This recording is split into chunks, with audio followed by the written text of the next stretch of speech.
Alors, bonjour une autre fois.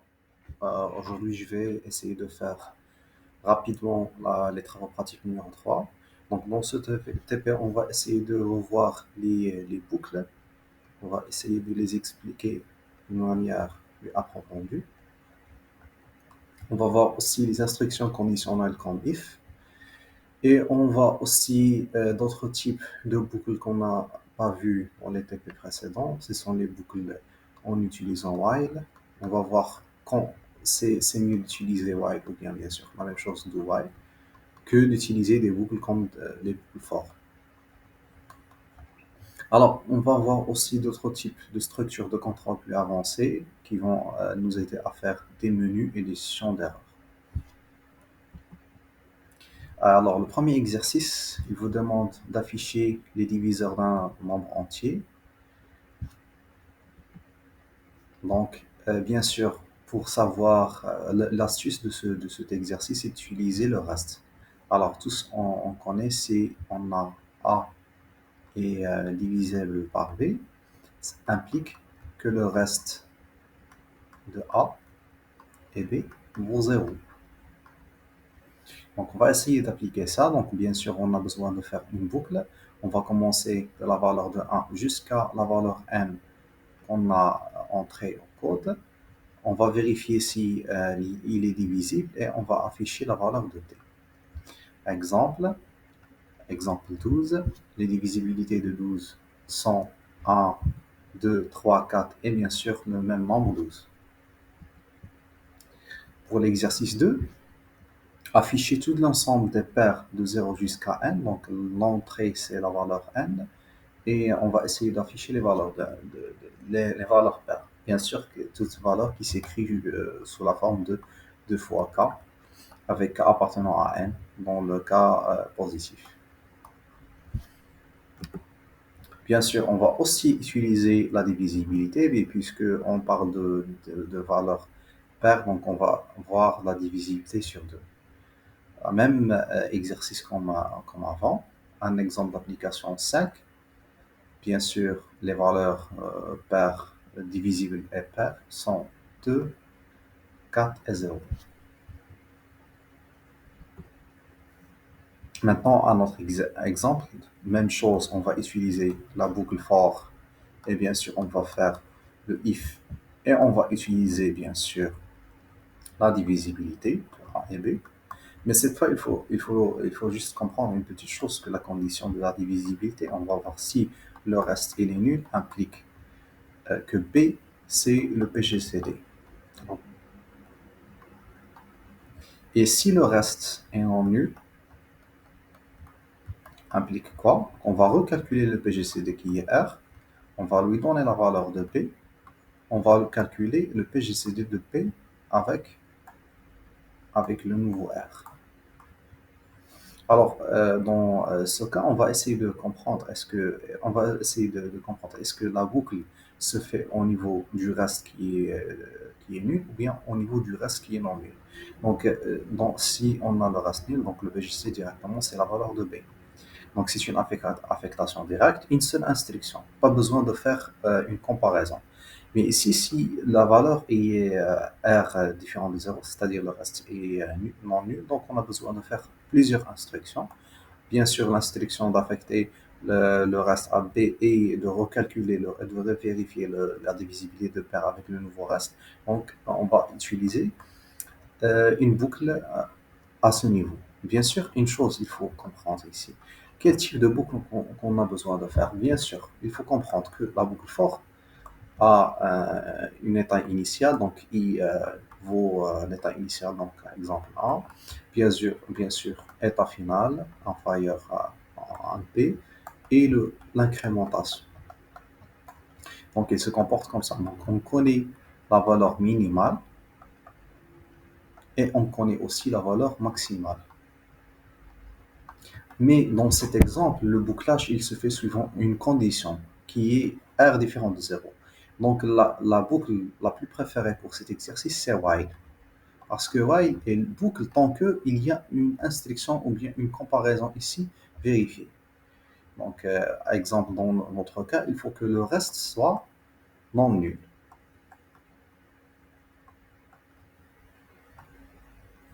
Bien sûr, on va boucler. Et bien sûr, le résultat, vers la fin, print valeur de P. Donc, si R égale à 0, donc on ne va pas faire le bouclage, donc, il n'y a pas de bouclage. Le bouclage est vérifié uniquement si le reste est non nul. Donc, si le reste est égal à 0, donc on ne va pas faire la boucle, on va directement appliquer la dernière instruction qui est d'afficher P. Bien sûr, à l'intérieur de boucle, il faut toujours avoir le P, c'est le résultat de X. On va voir quel est le X. Donc, il y a une boucle, il faut bien sûr calculer le reste, de A et B. Après le calcul du reste, on va vérifier si le résultat est non nul. Si le résultat est non nul, on va appliquer directement printf B, c'est-à-dire on va afficher PC de PGCD. Si le résultat est non nul, donc on doit recalculer bien sûr un nouveau reste, cette fois le reste de P avec le reste précédent, et on doit affecter le résultat vers la fin vers P pour que toujours on finisse la boucle et on affiche P. Donc je vais vous montrer l'exercice. Donc tout d'abord, il faut déclarer les variables. On a besoin de déclarer A et B, les valeurs qu'on veut calculer sans PGCD. Il faut calculer le PGCD sur R. Donc premièrement, on va bien sûr lire les variables. Puisque on va considérer que P c'est le reste P c'est le reste de notre calcul, on va vérifier s'il est non nul. S'il est non nul, donc on va calculer le reste de A et B. On va affecter la valeur de B vers A et puis on va affecter la valeur de R vers P. On va afficher la valeur de A dans notre exemple. Donc, exemple 36 avec 24, donc le PGCD c'est 12. Maintenant, on va essayer de faire le calcul de l'exercice numéro 4. On va essayer de voir le minimum de 3 variables. Bien sûr, le minimum de 3 variables, donc on a un A, on a un P et on a un C. On peut utiliser les if imbriqués, c'est-à-dire vérifier si A est inférieur à, par exemple, B, puis on va ouvrir la collade puisque c'est imbriqué, puis vérifier une autre fois A. Si elle est toujours inférieure à C, on va afficher que le min c'est le A.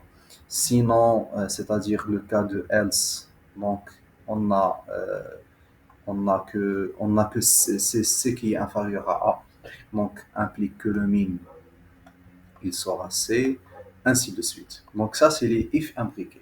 Bien sûr, vous avez une instruction qui est plus facile, c'est l'utilisation d'une opération séquentielle de poser la question comme ça, au lieu de faire les B, au lieu de faire les if, on peut faire la question est-ce que A inférieur à B? Bien sûr, on a ici le choix, soit on va faire l'exécution de la première instruction, ou bien on va faire l'exécution de la deuxième instruction.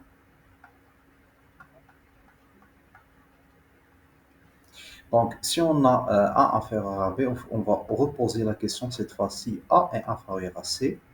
Si oui, donc le résultat c'est A, sinon si le résultat c'est C. Donc, si A est cette fois supérieur à B, donc on va reposer la question, mais au niveau de B. Donc, est-ce que B est inférieur à C? Bien sûr, les parenthèses, poser la question. Si oui, donc le résultat c'est B, sinon le résultat c'est C. Donc, soit vous utilisez la solution des if imbriqués, première solution, soit vous utilisez la deuxième solution de l'instruction opération séquentielle.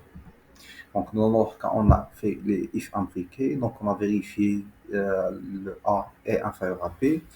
Donc, si oui, on va revérifier A avec C, on va afficher le résultat C min, else sera le minimum c'est C. Le else du premier if, donc vous avez ici le premier if, ça c'est son else. Le deuxième if, ça c'est son else. Bien sûr, en respectant le séquencement et bien sûr l'ouverture et fermeture de la collade. Donc si S, on va vérifier maintenant P avec C, le minimum LP, sinon le minimum AC. Donc pour moi, ce sera mieux d'utiliser une seule instruction qui va faire tout le travail. Donc exemple, dans la valeur 4 et 2 et 7, le minimum, bien sûr, il sera 2. Donc exercice numéro 5, on va essayer maintenant de faire une instruction organisationnelle, c'est d'utiliser l'instruction switch. On va essayer de comprendre switch. Donc switch, c'est très simple. Donc switch, vous faites une variable execute np. Bien sûr, vous ouvrez la collette, vous avez des cases, des cas, case. Donc si np égale à 0, donc on va appliquer le point, on va appliquer une suite d'instructions. Et on va finir avec case en utilisant une instruction appelée break. Donc c'est très important d'utiliser break. Pardon. Comme ça. Bien sûr, le nombre NP peut prendre d'autres cases. Donc case A, même chose, on finit avec break. Donc si jamais, jusqu'à par exemple 3, si jamais on n'a pas ni 0, ni 1, ni 2, ni 3, donc qu'est-ce qu'on va faire? On va sortir de switch case. Donc on va sortir de cette boucle, si on veut dire que c'est une boucle. C'est pas une boucle, mais ce sont un ensemble de choix. Mais si NP est différent des valeurs qui ont déjà définies dans les cases, donc on va sortir de cette instruction. On ne va pas l'appliquer. Exemple. Exemple de séisme. Donc, vous connaissez l'échelle de Richter, il commence de 1 vers 9. Bien sûr, si on a, par exemple, NP, il vaut 3, donc on va afficher mineur cause rarement des dommages. Donc, on va finir notre case avec break. Si jamais c'est 8, c'est important, dommage, sérieux, on finit avec break. Donc, vous pouvez ajouter d'autres ici, d'autres instructions, toujours finissant avec point virgule et finissant par break. Donc, si jamais on a rien, donc on a par exemple un élève qui va donner la valeur 10, donc on ne va pas appliquer ces cases, on va saisir par default erreur de saisie au hors échelle. Donc, on va utiliser l'instruction default de point, donc on va appliquer ces ensembles d'instructions qui sont ici. Faites attention, on finit pas avec break, donc dans le cas de default. Donc cette méthode peut être utilisée dans un cas où vous avez un programme qui est très long. Et bien sûr, il arrive parfois que le programme il tombe en erreur. Donc vous pouvez afficher un affichage d'erreur en utilisant default. Et bien sûr, on termine notre programme avec return 0. Donc un autre exemple qui est aussi qu'on peut l'utiliser, c'est le cas c'est le goto, une sélection qui est aussi importante. Donc, on a vu qu'on peut utiliser while avec une condition et si la condition est vérifiée, on peut boucler. C'est le cas où on n'a pas une valeur minimale de, de bouclage, une valeur maximale, donc on n'est pas la limite, mais là, le bouclage il finit par une condition. C'est l'utilisation de while. Donc on peut faire la même chose, mais cette fois avec goto. Donc, en utilisant uniquement la condition, la sélection conditionnelle if, on ouvre une accolade, on peut utiliser une somme d'instructions et bien sûr, vers la fin, on peut utiliser goto début ou bien le début. Donc, et là, on va faire la boucle tant que cette condition est vérifiée. Donc, c'est la même chose que while en utilisant if et goto. Je vais vous donner un exemple, l'exercice 6. Donc, l'exemple de cet exercice, on demande d'entrer une valeur qui est positive. Bien sûr, si on l'a lu, on vérifie si la variable est négative. Si à chaque fois l'élève ou bien l'utilisateur il entre une série de valeurs qui sont négatives, on va demander erreur, le nombre doit être positif. Bien sûr, on finit notre série d'instructions avec GoTo au début. Et, ça va, et le programme il va comprendre. Tant que cette condition n'est pas vérifiée, on va reboucler. Exemple d'utilisation. Donc, on a entré le nombre positif et l'élève il va faire entrer le nombre moins 2. Donc, il va afficher l'erreur, donner une valeur qui est positive. Et l'élève, cette fois, il va entrer la valeur 5 et on va finir la boucle en exécutant la dernière instruction qui est vous avez saisi le numéro 5. Donc, l'utilisation de if et goto, c'est comme while. En exercice 7, afficher un triangle étoile de hauteur n, exercice qu'on va utiliser ici les boucles imbriquées. On a vu avant les conditions imbriquées, if et if. Donc on peut utiliser aussi les boucles imbriquées, c'est-à-dire for, une instruction et une autre for. On utilise ça beaucoup dans la lecture de grilles. Donc si on a une grille qui est, bien sûr, c'est un élément qui est bidimensionnel, donc on a les abscisses et les ordonnées. On peut passer de l'axe X en utilisant la première boucle. Et si on veut passer à la deuxième dimension, on utilise la deuxième boucle. Donc c'est une méthode pour se déplacer dans une grille X et bien sûr les ordonnées Y. Donc on va essayer d'appliquer cette méthode. On va essayer, bien sûr, toujours demander à l'élève qu'il nous donne la dimension pour tracer un triangle qui est comme ça. Donc, bien sûr, on a deux dimensions. On a la dimension X, on va l'appeler Y, et la dimension X. Bien sûr, on aura besoin de deux boucles. On a la première boucle I qui va faire un déplacement donc dans le cas c'est Y et on a le déplacement J qui va faire un déplacement de X et toujours on va écrire ou bien tracer étoile et ça va nous donner euh, une grille ou bien dans notre cas un triangle qui possède une hauteur et une base.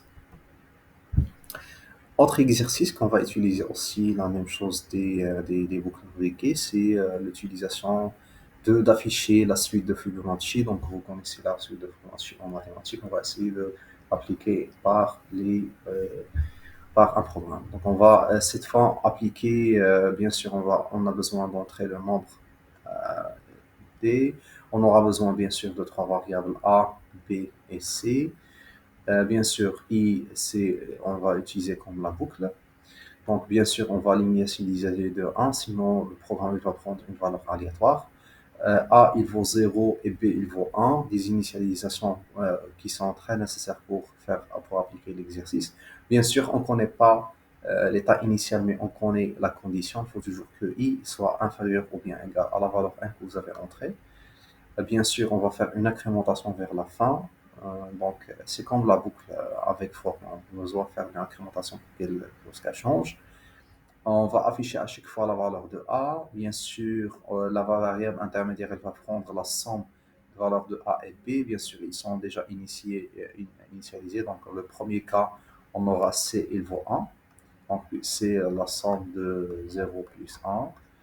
Puis, A, il va prendre la valeur de B cette fois. Bien sûr, la valeur qui était avant, c'était dans notre cas, A était 0. Donc, dans ce cas, il va prendre la valeur de B qui est 1. Donc, on va avoir A égale à 1. Et B va prendre la valeur de C dans le cas, donc on a déjà calculé C, il vaut 1, donc B il va rester, il va la valeur de 1. Donc la première itération, il est comme ça. Donc la deuxième itération, C il va prendre la valeur de 1 plus 1, c'est 2. Et bien sûr, la valeur de A, il va prendre la valeur de B, et toujours, elle reste la même, c'est 1. Mais cette fois, la valeur de B, il va prendre la valeur de C qui est 2. Donc la troisième itération, c'est égal à 3, dans le cas où toujours n est supérieur à 3. Donc A, il va prendre la valeur de B ancienne, c'est 2. B va prendre la nouvelle valeur de C, c'est 3, ainsi de suite. Donc c'est comme ça qu'on va appliquer de règle. Donc l'exemple utilisé ici, c'est 7.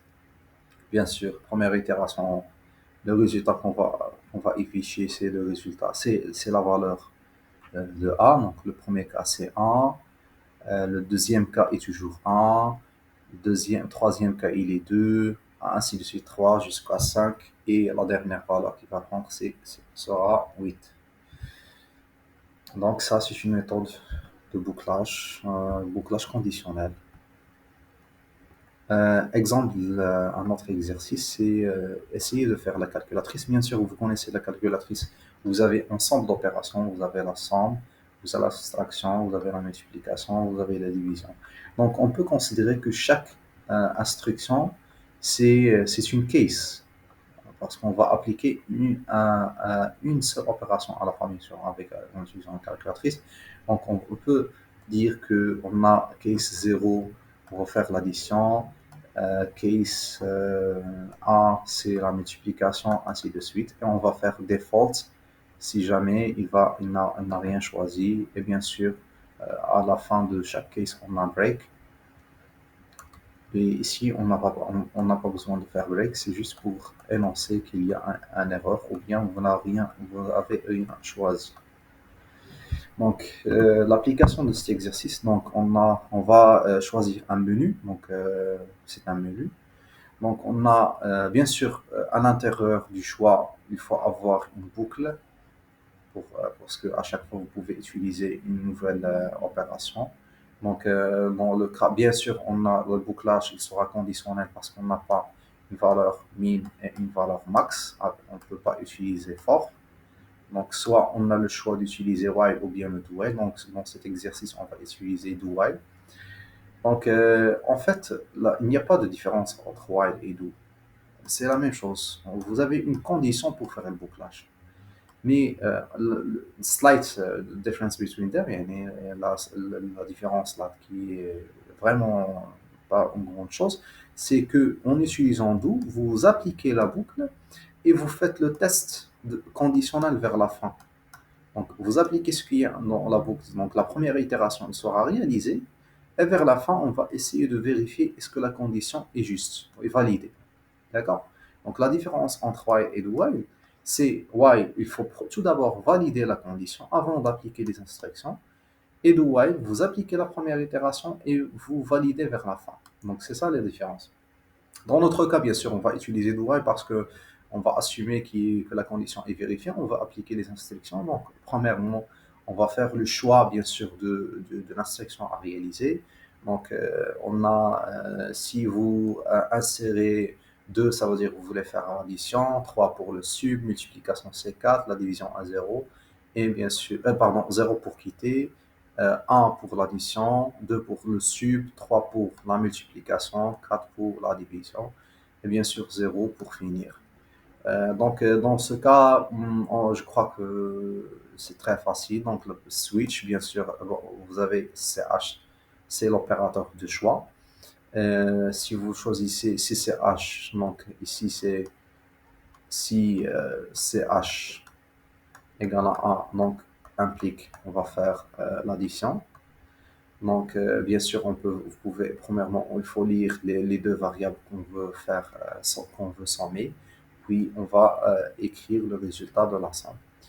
La même chose pour 2 et 3 et 4. 4, la dernière chose, c'est juste pour vérifier si, par exemple, un des deux variables, il vaut 0, donc on va rien faire.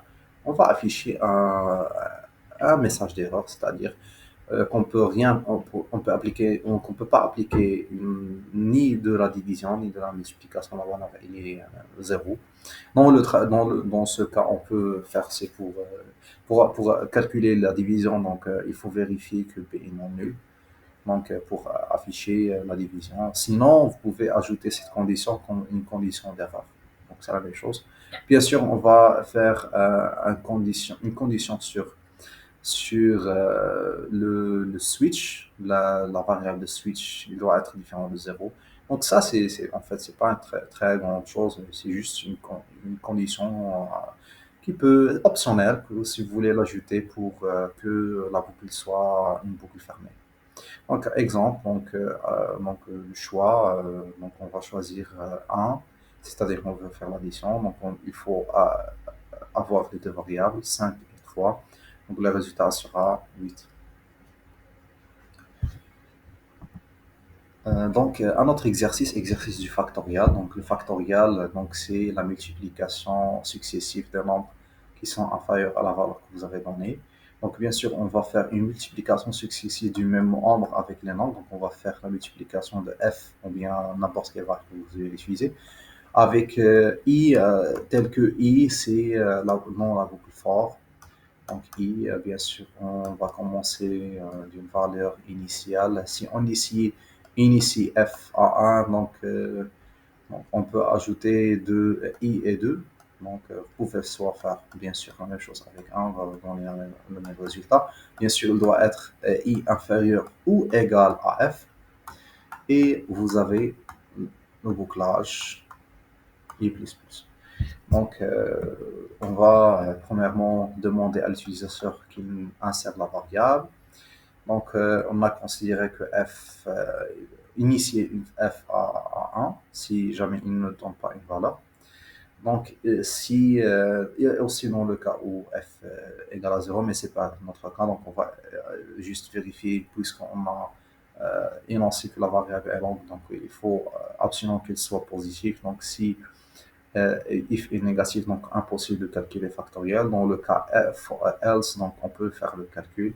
Donc bien sûr, ça c'est une instruction que je n'ai pas mentionnée. Donc soit vous écrivez de cette forme, f égale étoile f, comme ça, soit vous utilisez la forme où f applique quel opérateur qu'on va appliquer, c'est la multiplication, égale à i, donc c'est la même chose. Et on va afficher le résultat du factoriel. L'exemple de 5, donc 5 c'est fois 4 fois 3 fois 2 fois 1, donc qui vaut 120. Donc s'il vous plaît, il faut toujours ne pas oublier les bonnes pratiques.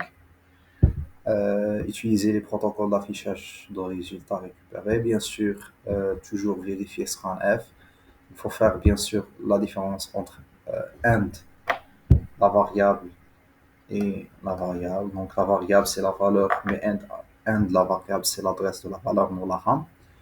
Donc je crois que j'étais bref. J'espère que ces vidéos vous a aidé.